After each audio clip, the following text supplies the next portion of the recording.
nothing but this carnival of rust.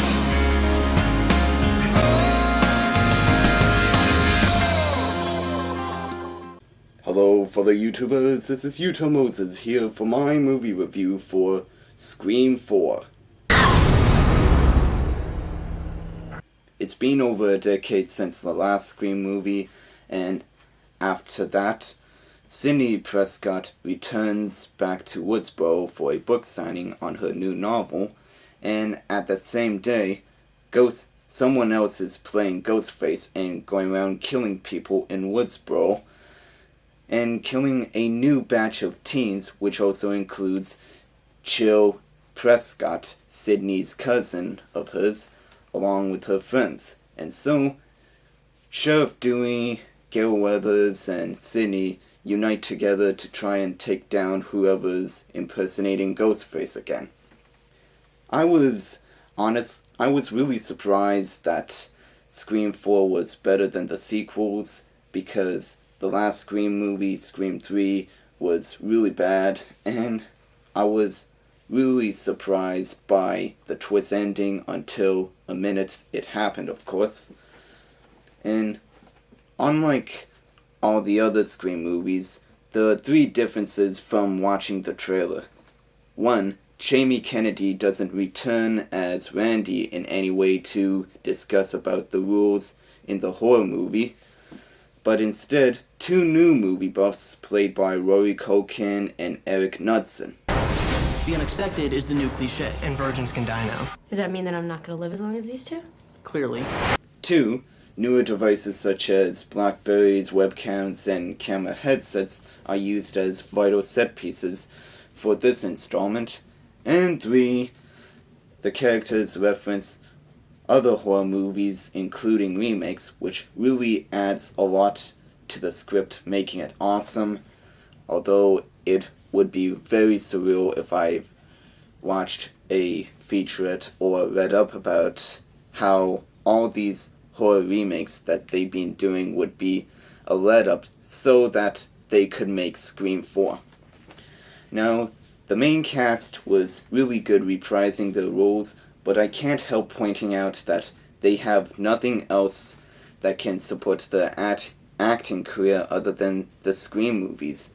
Sure, Courtney Cox has her TV shows such as Friends and Cougar Town, but as for Neve Campbell and David Arquette, they pretty much have nothing, and the only movie that I can think of that Neve Campbell was last in was I Really Hate Valentine's Day, and that was I think that was a direct-to-video movie, and that's really sad.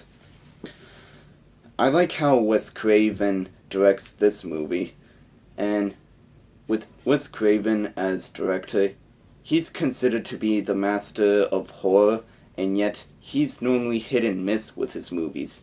And when he hits it, he normally makes movies like Nightmare on Elm Street, Scream, of course, and Red Eye. And yes, I do like Red Eye, even though a lot of people don't like it as much as I do. And if you're one of those complainers, shut up. And there are also misses like The Hills Have Eyes, Shocker, and My Soul to Take. And if he made a total misfire with Scream 4, then he would have been directing episodes for the Masters of Horror TV show. And I didn't want that to happen. I liked how he set up the first part of the movie with scenes from the Stab series, which is the blatant fictional series which was based off the Woodsboro murders.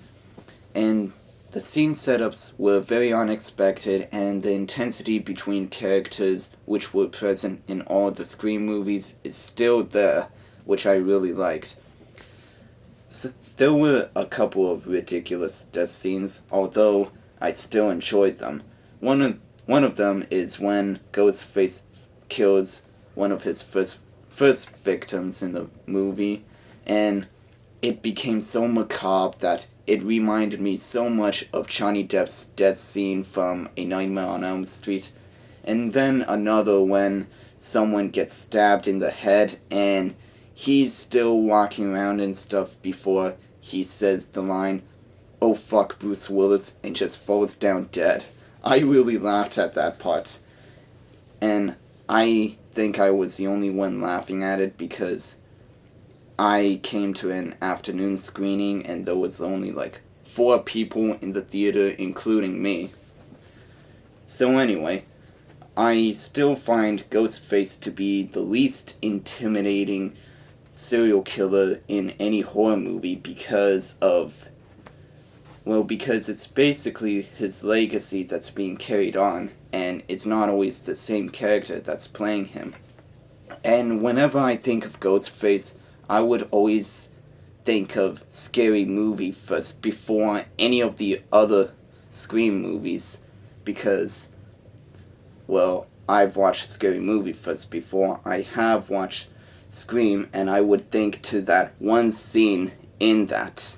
Pick up the file! Yo. What's up?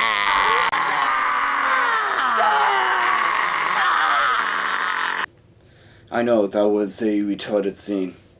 In conclusion, the 4th installment of Scream was really entertaining, although they could have done a lot more to make it a finale, because I really can't imagine a 5th Scream movie being made for the series.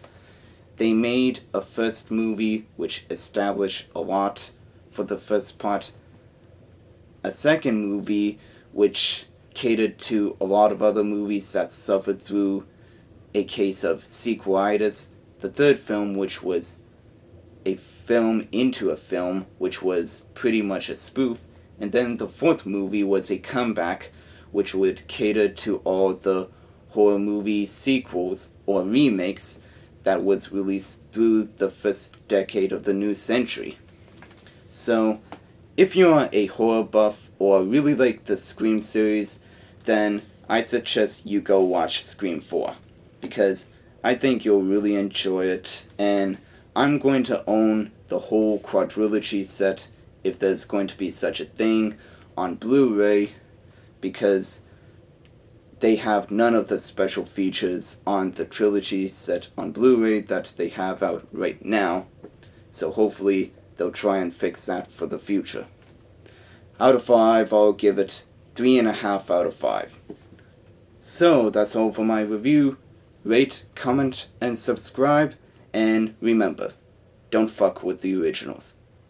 This is YouTube.